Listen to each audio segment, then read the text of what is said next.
नमस्कार दोस्तों। आज के इस एपिसोड में मैं आप सभी लोगों के सामने लंगड़ी चुड़ैल की कहानी लेकर आ गया हूँ। सुनकर ऐसा लग रहा होगा कि क्या बकवास कर रहा हूँ, है ना? मजाक लग रहा होगा, लेकिन सच बताऊँ, जितना भी आपको मजाक लगे, कैसी भी आपको टाइम पास जैसी चीज़ सुनकर लगे, लेकिन सच बात तो ये है कि लंगड़ी चुड़ैल एक ऐसी खतरनाक भूतिया शक्ति है जो बिहार के गाँव में अभी तक अपना आतंक फैलाकर बैठी हुई है। मतलब उस गांव के लोग अगर मेरा आज का ये वीडियो देख रहे होंगे तो समझ गए होंगे, अरे ये तो हमारे गांव की बात हो रही है। आपको भी सब कुछ बताऊंगा, टेंशन मत लीजिए। इसके तो इतने सारे किस्से हैं कि एक भी आपको सुना दूंगा ना तो आपके मन में एक नया डर बैठ जाएगा, और वो डर का नाम होगा लंगड़ी चुड़ैल। दरअसल ये सत्यम नाम के लड़के की कहानी है जो कि बचपन से ही अपने नानी के घर पर रहता था। सत्यम की नानी की बेटियां ही बेटियां थी, 3 बेटियां थी। एक सबसे बड़ी वाली बेटी जिनसे सत्यम का जन्म हुआ था, फिर दूसरी वाली बेटी और तीसरी वाली बेटी। जब से तीनों बेटियों का सत्यम की नानी ने विवाह करवा दी थी, नानी जी ने विवाह करवा दी, तब से बहुत अकेला अकेलापन सा महसूस करती थी। गांव में इस घर में केवल नाना नानी ही रहते थे और हमेशा उनको ये आशा रहती थी कि मेरे पास कोई तो आ जाए, कोई तो रहे। मतलब मेरे जो पति हैं वो तो अपने काम में व्यस्त रहते हैं, खेत को संभालने में लगे हुए रहते हैं। कोई तो ऐसा रहे यार जिसके लिए मैं खाना बनाऊं, जिसको मैं बगीचे में घुमाऊं, जिसको अलग अलग तरह की कहानियां सुनाऊं। लेकिन उनकी ये ख्वाहिश पूरी नहीं हो रही थी। लेकिन नानी जी ने जब सत्यम को थोड़ा बड़ा होते हुए देखी तो एक अलग सा लगाव सत्यम के प्रति नानी जी के मन में आया और बोली कि मुझे मेरा ये नाती हमेशा हमेशा के लिए दे दो। सत्यम की मम्मी से बोली तो सत्यम की मम्मी ने बोली, अरे माँ ऐसी क्या बात कर रही हो, हमेशा हमेशा के लिए क्या दे दूँ? अगर आपका मन है तो रखो ना, जितने टाइम के लिए आपका मन होता है सत्यम को अपने घर पर रखो, पाल पोस कर बड़ा करो। हम भी आते रहेंगे, आप भी आते रहना, मिलना जुलना लगा रहेगा। तो ठीक है भाई। सत्यम जब से चलना सीखा तब से नानी जी के घर पर रहने लगा। नानी जी का जो घर था वो मिट्टी का घर था, लेकिन बड़ा घर था।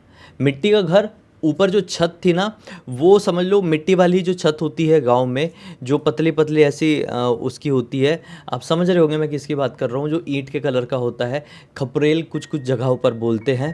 तो उसके घर थे। तो ठीक है, सत्यम को भी बहुत अच्छा लगता था। सत्यम के मम्मी पापा ये सब लोग पटना में रहते थे, लेकिन वो ज़्यादातर टाइम, मतलब मोस्ट ऑफ द टाइम वो नानी जी के घर पर ही रहा और वहीं पर पला बढ़ा।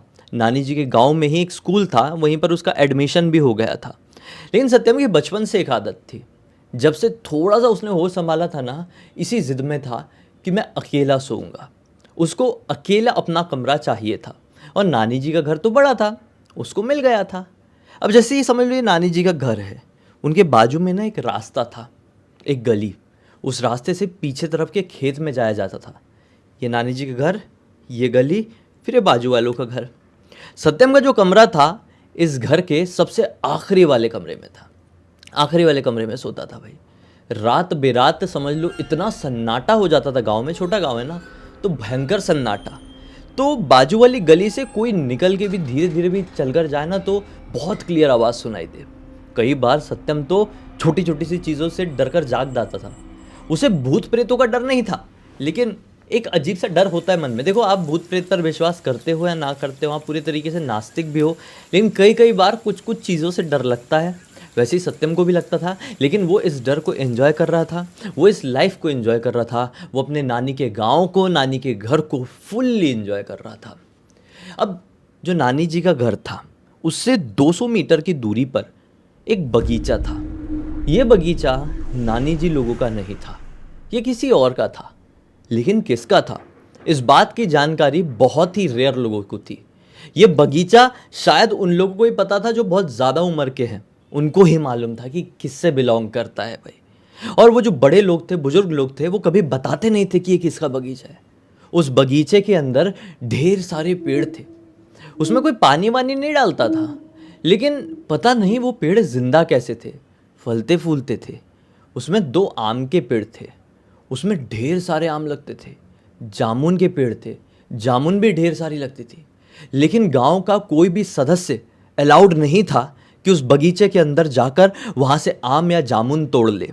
रीज़न मैं फिर से बता रहा हूँ, किसी को नहीं मालूम था, सिर्फ बुजुर्ग लोगों को मालूम था, और बुजुर्ग लोगों ने मना करके रखे थे कहते थे कि अगर उस बगीचे में जाकर कोई भी आम तोड़ने की कोशिश करेगा या जामुन तोड़ने की कोशिश करेगा, उस बगीचे में छेड़खानी करने की कोशिश करेगा, तो उस बगीचे का एक खतरनाक साया उसकी ज़िंदगी में मंडराने लगेगा। हमेशा हमेशा के लिए उसकी ज़िंदगी नरक बनकर रह जाएगी। इतनी भारी भारी बातें बुजुर्ग लोगों ने गांव के बच्चों के दिमाग में डाल के रखे थे, इसलिए बच्चे भी दूर रहते थे। और सत्यम ने भी ये वाली कहानी सुना हुआ था, लेकिन सत्यम को आम खाना बेहद ज़्यादा पसंद था। सत्यम के यानी नानी जी का जो बगीचा था उसमें भी आम होते थे, लेकिन आम उतने स्वादिष्ट नहीं होते थे। वो साला दूसरा वाला जो बगीचा था ना, वो मनहूस बगीचा, वहाँ पर बहुत टेस्टी टेस्टी आम दिखते थे। सत्यम का हमेशा से मन करता था कि एक बार तो वहाँ का आम खाने का मौका मिल जाए, लेकिन ये लॉजिकली पॉसिबल नहीं था। एक दिन की बात है, इसी साल की, जब आम फले हुए थे। सत्यम के नाना और नानी दोनों ही अपनी कोई थोड़ी दूर की रिलेटिव होगी, नानी जी की कोई कज़न सिस्टर थी, उनके घर पर कोई शादी थी, उस शादी में गए हुए थे। सत्यम नानी जी के घर पर अकेला था, और ऐसा पहले बहुत बार हो चुका था कि सत्यम घर पर अकेला है, लेकिन यह फर्स्ट टाइम हो रहा था कि आम वाले मौसम में सत्यम घर पर अकेला था। सत्यम लोगों के यानी नानी जी के लोगों के बगीचे में जितने भी आम लगे हुए थे, वो 2-3 दिन में तोड़ तोड़ के खुद भी खा लिया था, अपने दोस्तों को भी बांट दिया था। अब आम ख़त्म से हो गए थे नानी जी के बगीचे में, लेकिन आए दिन सत्यम का मन करता था। नानी जी लगभग 10-12 दिन के लिए शादी में गई हुई थी, 10-12 दिन के लिए अकेला था। एक दिन शाम के टाइम ऐसे ही घर के बाहर बैठा हुआ है, अपने मोबाइल में अपना टाइम पास कर रहा है। उसकी नज़र वही 200 मीटर के दूर के मनहूस बगीचे में पड़ती है। उस मनहूस बगीचे के जो आम थे, आज तो सुनहरे रंग से ऐसे चमचमा रहे थे ना यार, कि जिसको आम पसंद भी ना होना, उसको भी लालच आ जाए। सत्यम का बहुत ज़ोर से मन करने लगा, यार मुझे खाना है खाना है खाना है, भाड़ में जाए दुनियादारी, मैं किसी की नहीं सुनता, थोड़ा अंधेरा हो जाने दो। जब लोग घरों के अंदर चले जाएंगे, खाना पीना खाकर सोने की प्लानिंग कर रहे होंगे, मैं आम तोड़ लूँगा और खाऊंगा। कोई भूत भात नहीं है यार, कोई साया नहीं है, किसी की ज़िंदगी आम खाने से नर्क नहीं हो जाती। हो सकता है ये बगीचा कोई ऐसे इंसान का होगा जो बहुत अमीर आदमी होगा, बड़ा आदमी होगा, और उसने सबको वार्निंग देकर रखा होगा कि मेरे बगीचे से कोई भी कुछ नहीं तोड़ेगा, अगर कोई तोड़ लेगा तो वो आदमी उनकी बैंड बजा कर रख देगा। लेकिन बैंड कब बजाएगा? जब उस आदमी को पता चले, अरे भाई मैं रात के अंधेरे में जाऊंगा, नानी जी नाना जी तो घर पर है नहीं, गांव के किसी भी सदस्य को पता नहीं चलेगा। हो ही जाए आज रात को, रात के 12 बजते हैं। सत्यम अपने घर से निकलता है ताला मार के, घुस जाता है उस बगीचे में। उस बगीचे में जगह जगह में कौवे मरे हुए थे। कौवों को मरा हुआ देखना बड़ा विचित्र सा लगता है, क्योंकि मैंने ऐसा बचपन में सुना हूँ कि कौवे खुद से नहीं मरते हैं, समझ रहे हैं आप, उनकी सेल्फ मृत्यु नहीं होती है। कौवे को कोई मारेगा या कौवे को कोई करंट वरेंट लगे ना, कौवे तभी मरते हैं। ऐसे ही नहीं मर जाएंगे कि उनकी लाइफ स्पैन ख़त्म हो गई और वो मर गए अंदर ही अंदर, नहीं। तो इस बगीचे के अंदर जगह जगह पे कौवे मरे हुए थे, और सत्यम ने वाली बात सुना हुआ था कि वो ऑटोमेटिकली नहीं मरते, तो यहाँ पर इतने सारे कैसे मरे हुए हैं? ऐसा लग रहा था कि बगीचे के अंदर कोई पक्षी भी आने की कोशिश करता है तो वो मर जाता है। कुछ कौवे थे, कुछ चमगादड़ भी थे, और एक कोने में तो 4-5 बिल्लियाँ भी थी, जिनका जो शरीर था, मरा हुआ शरीर, वो सड़ चुका था। इस वजह से इस बगीचे में अजीबोगरीब स्मेल भी फैली हुई थी। दूर से देखने में ये बगीचा तो बहुत सुंदर दिखता था यार, हरा भरा, खिला खिला। लेकिन आज जब पहली बार सत्यम अंदर आकर देख रहा था, तो ये एक अलग ही माहौल था। ये एनिमल सिमेट्री बनी हुई है, समझ रहे आप, ऐसी जगह जहाँ पर जानवरों का कब्रिस्तान बन गया है। उसका दिमाग खराब हो गया। फिर से वही चीज़ दिमाग में आई। नानी बताती थी कि इस बगीचे के अंदर जाकर जो कोई भी छेड़खानी करने की कोशिश करता है, बगीचे का साया उसकी ज़िंदगी नरक बना कर रख देता है। नानी जी की वही आवाज़ सत्यम के कानों में गूंजने लगी। सत्यम ने सोचा भाग जाऊं क्या वापस, लेकिन एक मिनट, भाग के क्या करूँगा यार, अब इतना अंदर आ ही गया हूँ, कोई भूत दिखा नहीं है, सिर्फ ये जानवर ही मरे पड़े हैं। शायद हो सकता है गांव के लोग इन जानवरों को मरा हुआ देखकर ऐसी कहानियाँ बनाते हैं। हो सकता है जानवर यहाँ पे आके कुछ खा लेते होंगे, कौवे चमगादड़ बिल्ली, उनको कुछ सूट नहीं करता होगा तो मर जाते होंगे, और गांव के लोग इतना नहीं समझते होंगे, सोचते होंगे कि यहाँ का भूत उनको मार रहा है। "हैं, मैं आम तोड़ूंगा।" वो गया, आम के पेड़ में चढ़कर आम तोड़ने लगा। ढेर सारे आम लगे हुए थे, मीठे मीठे, देखने में ही मुंह में पानी आ जाए। मस्त से तोड़ा ताड़ा अपने घर पर आ गया। ताला खोला, इतने इतने आम हो गए थे। उसने एक झोला रखा हुआ था, वो झोले को अपने बिस्तर के नीचे डाल दिया। उसका पलंग था, ठीक है, अपने कमरे में पलंग के नीचे डाल दिया।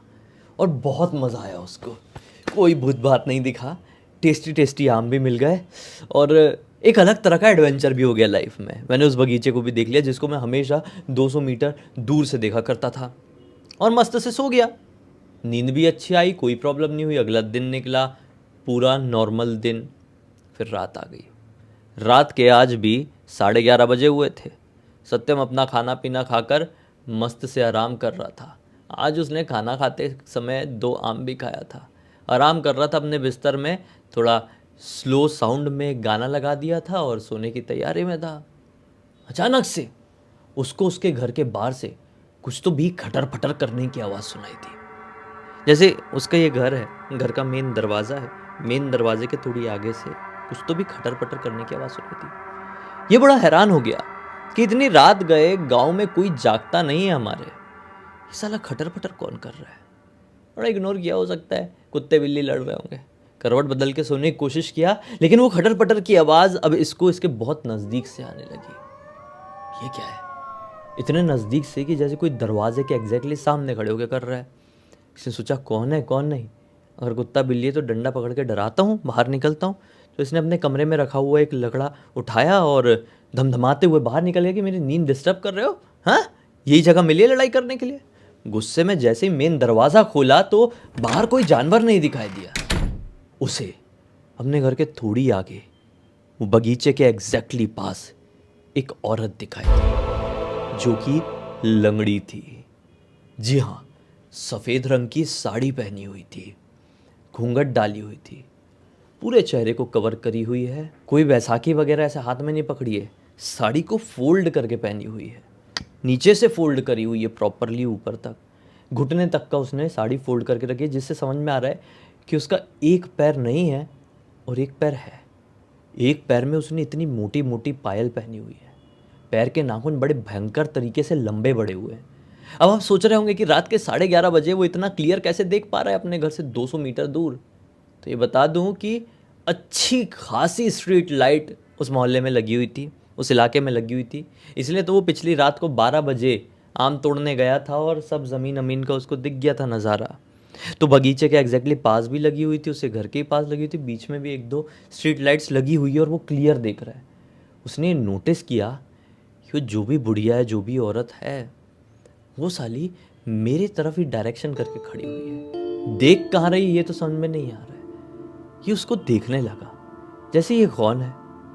देखते देखते मुश्किल से 30-40 सेकंड हुए। वो औरत एक टांग से उछल उछल के उसके सामने आने लगी, एकदम पास में आने लगी। 200 मीटर की दूरी अब 100 मीटर में तब्दील हो गई। ये बहुत ज़ोर से डर गया, ये मेरी तरफ ऐसा उछल उछल के क्यों आ रही है, मेरे घर की तरफ। इसने दरवाज़ा बंद किया और अपने बिस्तर में सोने के लिए चले गया। और फिर थोड़ी देर बाद उसको नींद आ गई और ये रात भी कट गई। फिर अगली रात आई। इस अगली रात को बाहर से कुछ ऐसी, मतलब दरवाजे के पास से कोई खटर पटर की आवाज़ तो नहीं सुनाई दी, लेकिन अब जैसे कि समझ लो ये इसका बिस्तर था, ये इसके कमरे की दीवार थी और दीवार के इस पार वो गली थी, मैंने बताया था ना, गली पीछे तरफ खेत तरफ जाने की।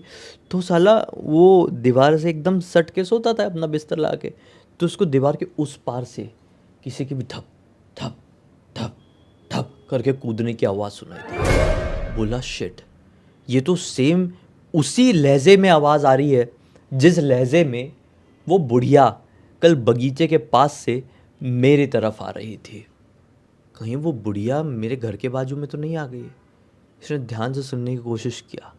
एग्जैक्टली समझ लो ये वो सो रहा है, ठीक है, ये उसका बिस्तर है, ये उसका बिस्तर है, यहाँ पे इसका सिर है, यहाँ पे दीवार है, एग्जैक्टली यहाँ पर वो बुढ़िया कूद रही है, ऐसी आवाज़ सुन रही है। अब देखो बुढ़िया है या बंदर है या कुछ और है ये तो नहीं मालूम, लेकिन अब डरा देने वाला माहौल है।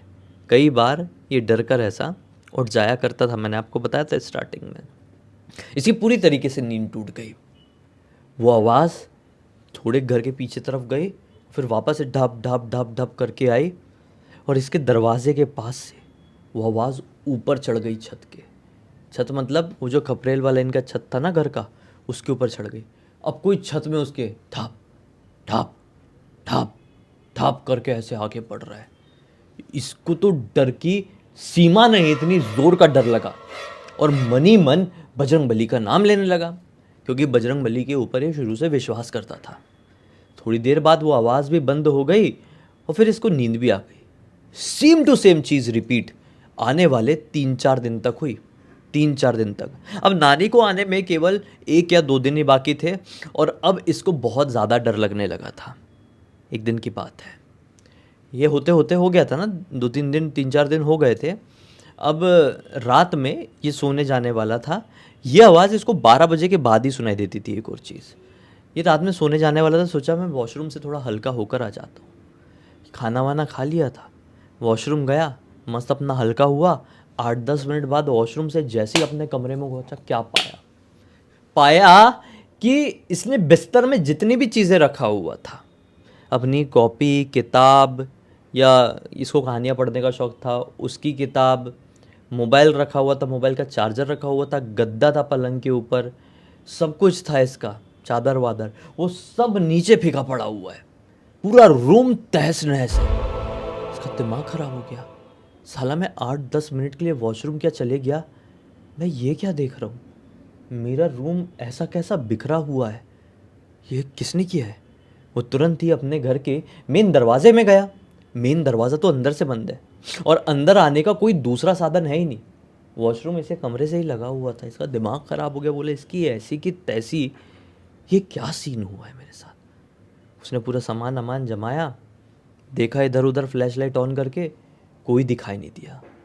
लेकिन इसका ये देखना कंप्लीट हुआ ही है कि फिर से इसको इसकी छत के ऊपर से ठाप ठाप ठाप, जैसे कोई एक टांग लेके ऐसा कूद कूद के आगे बढ़ रहा हो। बोला मैं फंस गया हूँ, मैं 100% फंस गया हूँ, मैंने कर दी एक बहुत बड़ी गलती। ये जो साया वाया नानी जी बात करती थी, गांव के लोग बात करते थे, ये वही साया है जो मेरे पीछे पड़ा। अब मैं क्या करूं, मेरे कुछ समझ में नहीं आ रहा है। किससे बात करूं? जिससे बात करूंगा वो मुझे बेवकूफ़ समझेंगे कि मैंने क्यों उंगली किया। और मैं नानी को बताया, मैं मम्मी को बताया, मैं नाना को बताया तो मेरी बैंड बज जाएगी, मैं बताऊंगा तो नहीं। फिर से आज हनुमान जी का नाम लेते लेते लेते लेते सो गया। अब नानी जी को आने, अगला दिन निकला, अब नानी जी कल आने वाली है। आज की रात क्या होता है आप सुनो। अगले दिन नानी जी पहुंचने वाली है। एक ही रात इसको काटना था, लेकिन ये नहीं जानता था ये केवल एक रात मेरी ज़िंदगी की कितनी मनहूस रात बनने वाली है। ये सो गया आज भी खाना खा के रेगुलर, जैसा पिछले इतने दिनों से हो रहा है, लगभग 10 दिनों से। ये फिर से खाना वाना खा के सोने को आया और डरा हुआ है कि अब कौन सी नई आवाज़ होगी, अब कौन सा नया कांड होगा। ये डर से वॉशरूम भी नहीं गया है कि मैं फिर से वॉशरूम जाऊँ और मेरे कमरे में आग ही ना लग जाए। ऐसे करके ये डरते डरते डरते डरते सोने की कोशिश कर रहा है। कितने में इसको इसके पलंग के नीचे से आज कोई आवाज़ नहीं आई है बाहर से, आज इसको इसके पलंग के नीचे से कुछ आवाज़ सुनाई दी। और वो आवाज़ थी, कुछ तो भी चूस लगे, ऐसी आवाज़ सेम। शिट, ये क्या है? ये कांपते हुए हाथों से अपना मोबाइल उठाया, फ्लैश लाइट ऑन किया। कमरे की लाइट्स ऑफ थी, एक छोटा सा नाइट बल्ब जल रहा था खाली। और बढ़िया कांपते हुए हाथों से बिस्तर के नीचे गया है और फ्लैश लाइट जैसी मार के देखा है, क्या पाया है? बिस्तर के नीचे तो एक औरत, शायद वही औरत, वही लंगड़ी औरत लेटी हुई है। और बिस्तर के नीचे जो इसने इतने सारे झोले में आम रखा हुआ था, वो आम चूस चूस के खा रही है। 4-5 खा चुकी है और बाकी चूस रही है।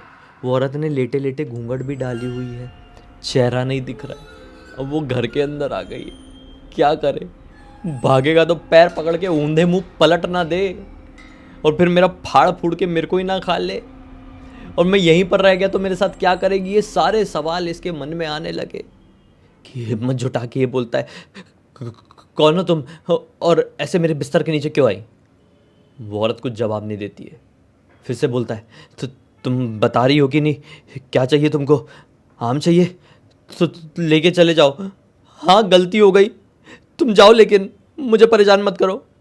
आज के बाद तुम्हारे बगीचे में नज़र भी नहीं डालूंगा, प्लीज़ चले जाओ। इतने में वो औरत ने ना धीरे से अपना ऐसा घूंघट उठाई है, मुंह में पूरा आम ही आम लगा हुआ है, एकदम जला हुआ सुकड़ा सा चेहरा, ऐसी झुर्रियाँ पड़ी हुई है जैसी कोई 500 साल की औरत को पड़ जाए। आप इमेजिन करो वो झुर्रियाँ किस लेवल की होगी। आंख भी नहीं दिख रही है झुर्रियों के कारण। अरे भाई बहुत डरावना फेस, इसका तो दिमाग खराब हो गया। डर के मारे इसने एक तकिया उठाया और फट से औरत को दे के मारा और भागा है अपने घर से बाहर। तकिया उठा के ऐसा मारा उसके मुंह में, खुद को बचाने के लिए इंसान करता है तरह तरह की चीज़ें, और भागा है घर के बाहर। ऐसा भागा भागा भागा सीधे गांव के बाहर जाके, गांव के बाहर एक नहर थी, उसे किनारे बैठ गया। पूरी रात उसने वहीं पर काटा है। अगले दिन जब नाना नानी इसी रास्ते से आए सुबह सुबह, तो इसको देखा, अरे सत्यम तू यहाँ पर क्यों बैठा हुआ है? तो इसने अपने नाना नानी को पूरी बात बताया। नाना नानी ने डांटते हुए इसको घर पर लेकर आए हैं। घर पर प्रॉपर गुठली गुठली पड़ी हुई है इसके कमरे में आम की। नाना नानी समझ गए वही भूत आ गई है, बगीचे वाली लंगड़ी चुड़ैल भूत। बजरंगबली के मंदिर जाना पड़ेगा। ये लोग बजरंगबली के सब मंदिर गए हैं, फिर पुजारी जी इनके घर पर आए हैं, पूरे घर को शुद्ध किए हैं। सभी लोगों को, घर के सारे सदस्यों को, नाना नानी और सत्यम को एक लॉकेट दिए हैं बजरंगबली से जुड़ा हुआ चांदी का, और बोले हैं कि आज के बाद ये गलती कर दिए, अपना दरवाज़ा चेंज कर दो, उस बगीचे के सामने नहीं रखना है तो, लेकिन उस बगीचे की तरफ देखना भी मत, वरना इस बार तो हनुमान जी ने बचा लिया, अगली बार कोई नहीं बचा पाएगा। उस दिन के बाद से सत्यम ने कभी छेड़खानी नहीं किया। वैसे बहुत टाइम भी नहीं हुआ है, इसी साल की अभी आम वाले महीने की बात है। इसने सोचा पूरी दुनिया को पता चलना चाहिए, इसलिए लिख भेजा, मैंने भी आज सुना दिया। उम्मीद करता हूँ कि आज की इस कहानी के जरिए आप लोगों को कोई ना कोई अच्छी जानकारी, एक अच्छा मनोरंजन जरूर मिला होगा। तो अब तक इस वीडियो को देख लिए हैं तो लाइक ज़रूर कर देना, चैनल को सब्सक्राइब करके बेल आइकन दबा के ऑल के ऑप्शन में क्लिक करना, क्योंकि इसी तरह के हैरान कर देने वाले खौफनाक वीडियोस डेली आप लोगों के सामने लेके आता रहता हूँ। इंस्टाग्राम की लिंक इस वीडियो के डिस्क्रिप्शन बॉक्स में मिल जाए, क्लिक करके डायरेक्टली वहाँ पर पहुँच जाना। और इसी तरह की कोई भी कहानी, टॉपिक या जानकारी आप लोग के पास भी है तो लिख भेजना। हो सकता है मेरा अगला वीडियो कल आपके हिसाब से ही बन रहा हो। तो चलिए कल फिर से मिलते हैं, तब तक के लिए बहुत बहुत धन्यवाद। आपका दिन शुभ हो।